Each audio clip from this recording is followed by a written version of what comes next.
Hi guys! Maganda ng gabi. Welcome back po dito sa Gandara SRU channel for showbiz update. Andito na naman nga po akong muli nagbabalik. Ang nagmamaganda ninyo kachismasang Kim Pao, wala na pong iba. Ang lokaret na si Gandara SRU upang maghatid sa inyo ng latest update and fresh happenings patungkol kina Kim Chiu and Paolo Avellino. And para po sa gabing ito, ang tatalakayin naman natin at pag-uusapan ay ang nag-uumapaw na ayuda mula po kina Chinita Princess and Paolo Avellino. So ayan, updated naman po siguro kayo sa mga bagong kaganapan ngayon sa Kim Pao. Anyway, bago tayo mag-start sa mga hindi pa nakaka-subscribe sa ating channel, maaari lamang na pindutin po ninyo ang subscribe button at notification bell natin na nariyan po sa baba upang kayo ay maging updated at ma-notify tuwing may bago tayong chika at balita hinggil sa Kim Pao. Basta mga balita po na may kinalaman kina Kim Chiu and Paolo Avellino, sagot na po natin yan. At nais ko na rin po magpasalamat sa mga taga-subaybay natin na walang sawang nakasuporta sa ating daily updates. So, ang first comment po natin ngayon ay mula po kay Ma'am Dina La Fortesa. Bilang ating pasasalamat, shoutout po at maganda ng gabi. Sabi niya rito, Gandara, kinakabahan ako sa Kim Pao. Binabash si Paolo dahil sa pagsabi niya, ayaw ng sugal at may issue na inilaglag daw ni Paolo si Kim. Ang bastos ng host ng Bingo Plus dahil pinapupunta niya si Paolo sa float ng Bingo Plus at sinabi pa sa mic na endorser ambassador si Kim ng Bingo Plus. Ginamit ni Kim para mapapunta si Paolo sa float ng Bingo Plus. Ayan. Ewan ko kung ako kasi hindi ako madi-disappoint kasi wala naman ako sa lugar in the first place. Pero kung si Paolo na-disappoint at parang kumbaga ay hindi nagustuhan ito, dapat po talaga na mag-sorry yung host sa paggamit ng pangalan ni Chinita Princess. Unang-una wala din po doon si Kim. But I don't think na ilalaglag ni Paolo si Kim Chiu. Ilalaglag saan? Tungkol saan? Doon ba sa sinabi ni Pao na ayaw niya ng sugal? Or hindi siya nagsusugal? I don't think naman na kumbaga magmi-meet siya yan. Kumbaga ng kina Kim and Paolo. Kasi they have respect to each other naman.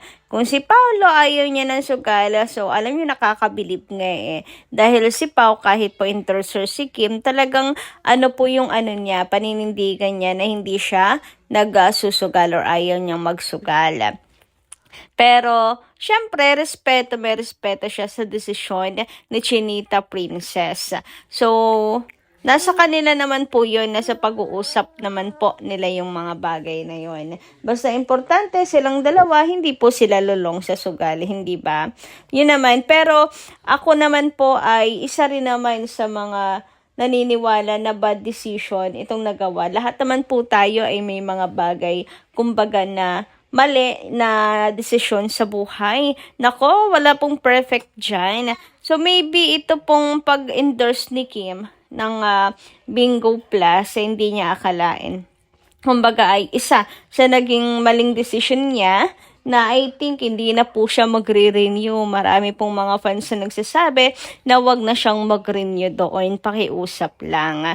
So, walang perfectong tao. Kumbaga. So, don't worry guys, kasi they are matured naman to handle the situations, to handle this kind of misunderstanding ba itong matuturing?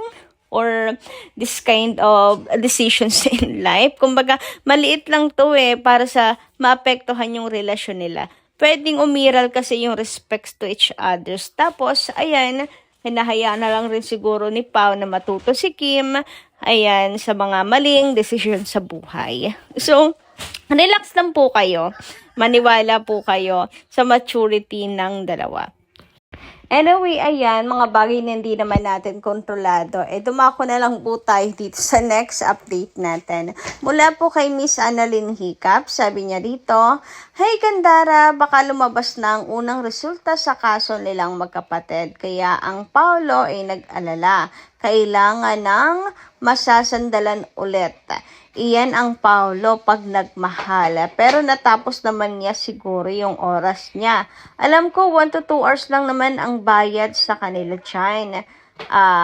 Dyan ka lang palagi, Paolo, sa tabi ni Kim habang umuusad ang kaso nilang magkapatid. Kim Pao lang sapat na." So, ito yung tungkol sa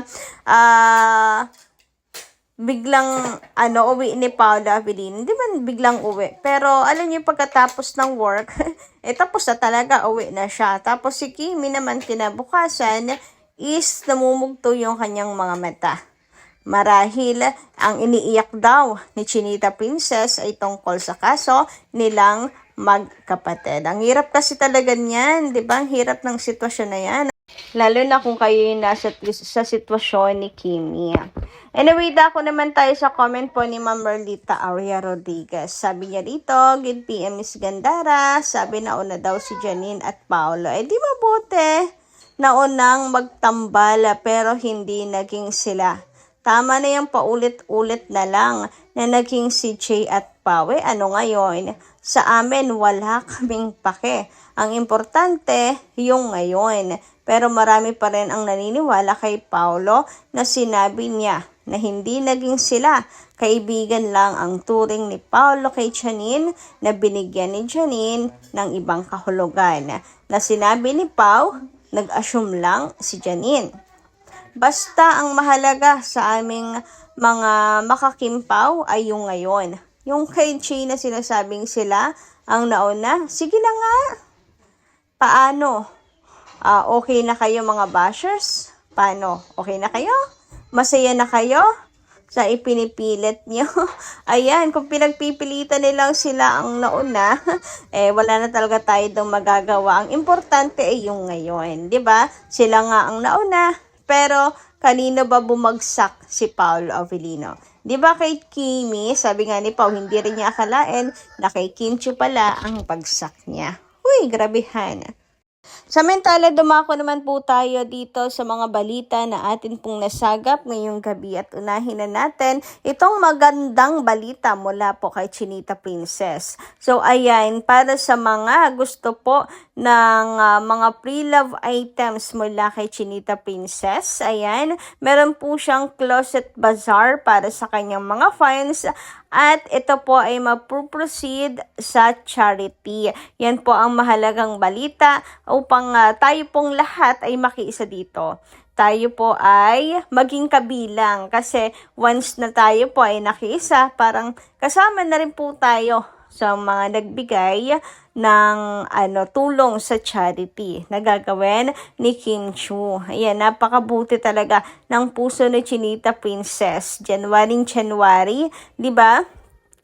Sinisimulan niya ang taon ng mga magagandang gawain. So, ito po ay pinost na rin ng Philstars Life.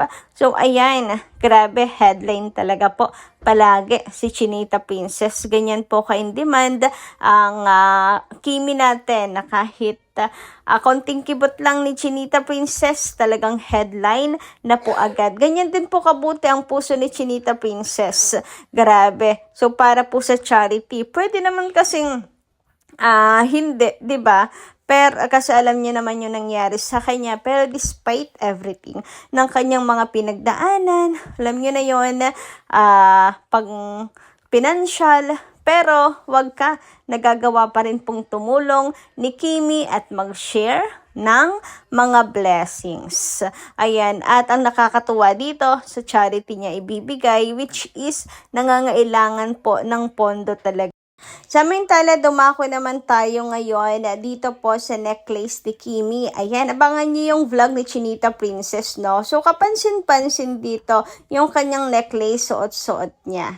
Ayan, di ba ito yung suot niya sa Showtime? Ang dami niya accessories dito, yung kwintas, pero yung porcelas, pero yung kwintas pinalitan po niya. Ayan, napaka-special kasi ng vlog. Kaya ito, may paki necklace ang ating Chinita Princess. And alam na po natin ang kahulugan ng kwintas na yan. Alam niyo ako, pa nakikita ko yung kwintas suot-suot ni Kimi, panatag na panatag po ako. Napapanatag ba yung kalooban ko? Kasi alam kong sa Kimpaw pa rin uuwi. Huy, grabehan. Anyway, alam nyo, bukod po dyan, grabe daming paayuda.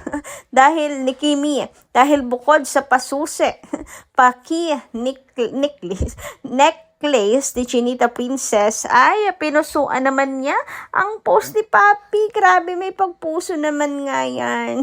Grabe, sige lang Kimi. Ilagay mo siya sa puso mo at pakitago na rin, please, para hindi pag-agawan ng mga inggiterong bashers. Charot.